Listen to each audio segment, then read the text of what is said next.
শুধুমাত্র পলা শাখা নিয়ে আমি শুরু করি। তো লাইভ করা শুরু হলো, লাইভ করার মাত্রই তখন সবাই দেখছি ওটা খুব রেসপন্স করছে। জীবনের পথে চলতে গেলে অনেক বাধা আসবেই, তখন থেমে গেলে চলবে না, অন্যের উপরে নির্ভর করে থাকলে চলবে না, নিজেকেই দাঁড়াতে হবে নিজের পাশে।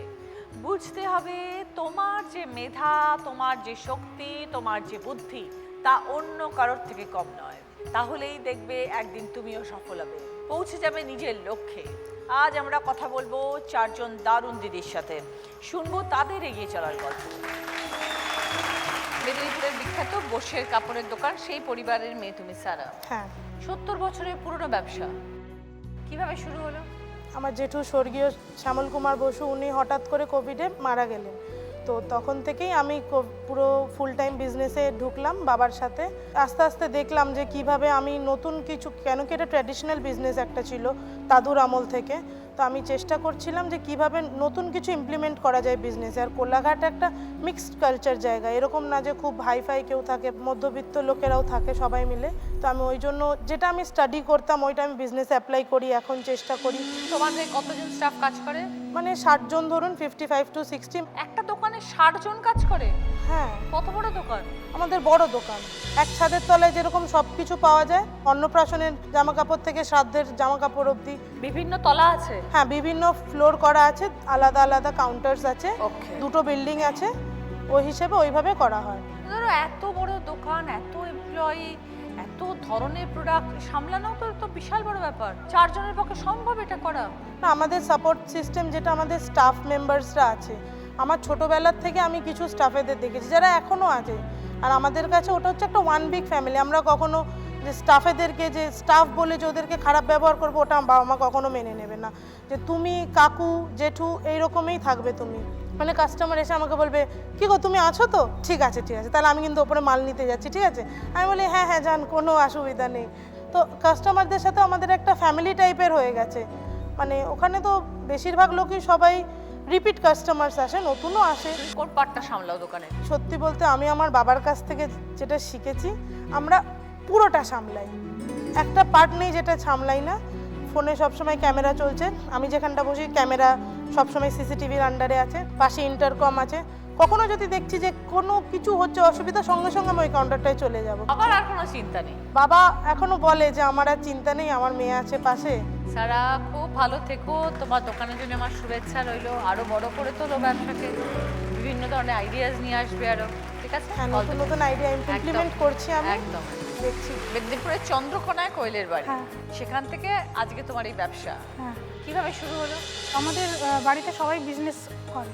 তো আমার বিয়ের আগেতে আমার দিদি গোল্ড প্লেটেড জুয়েলারির বিজনেস শুরু করে। তো সেটাও খুব 10,000 টাকা নিয়ে শুরু করেছিল। বাড়ির সবাই পড়ার জন্যই জিনিস নিয়ে এসেছিল ওখানেই? হ্যাঁ, ওখানে মেদিনীপুরে? মেদিনীপুর থেকে, কলকাতা থেকে নিয়ে গিয়েছিল।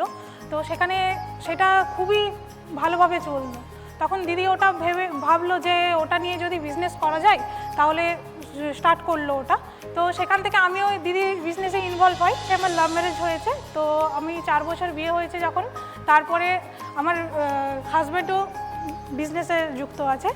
এটা আমরা দুজনেরই আর কি কথা হয় যে যদি সিলভার জুয়েলারি করা যায় তো কেমন হয়। তো দিদি আর আমি দুজনে ডিসাইড করলাম ঠিক আছে, প্রথমেই শুধুমাত্র পলা শাখা নিয়ে আমি শুরু করি। তো লাইভ করা শুরু হলো, লাইভ করার মাত্রই তখন সবাই দেখছি ওটা খুব রেসপন্স করছে।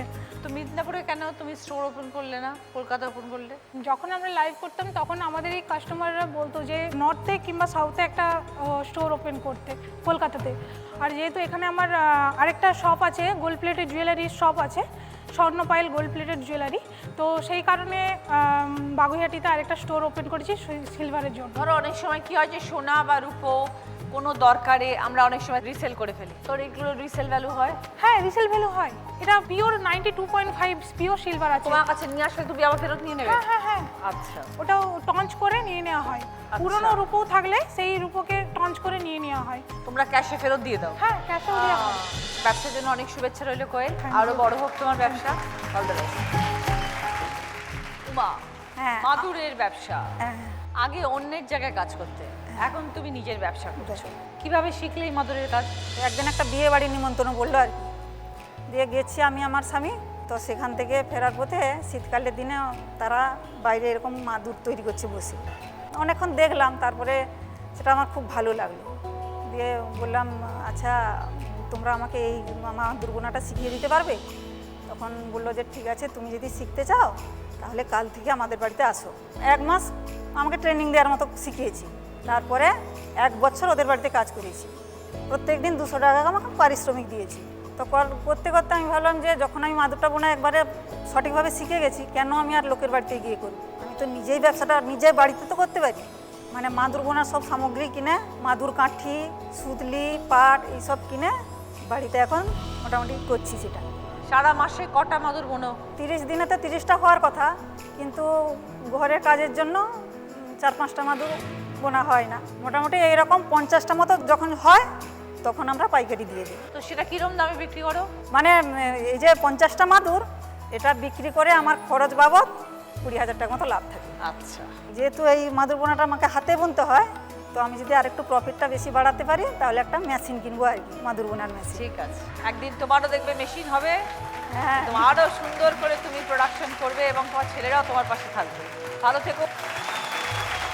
পায়েল, তোমার পুরুলিয়ায় বাড়ি, হঠাৎ করে কেন মনে হলো মোমোর ব্যবসা করবো? আমার ছোটোবেলাতে মা মারা গেছে, তখন আমার বয়স 1.5 বছর। তার কিছুদিন পর আমার বাবাও মারা যায়। আমার এইদিক মাসি পিসি করে থাকা হয়েছে, জেঠুর বাড়ি করে থাকা হয়েছে। অল্প বয়সে আমার বিয়ে হয়ে যায়। আমার বর ওয়ারিংয়ের কাজ করে, ওয়ারিং মিস্ত্রি হচ্ছে। আমার স্বামীর খুবই অল্প টাকা হতো, ওটাতে আমাদের সংসার চলতো না। তা করতে করতে আমাদের একটা সন্তান হয়। একদিন মনে হয় যে না, আমাকেও কিছু কাজ করতে হবে। তখন আমি ইউটিউব দেখে নিয়ে আমার মাথায় মোমো আসে।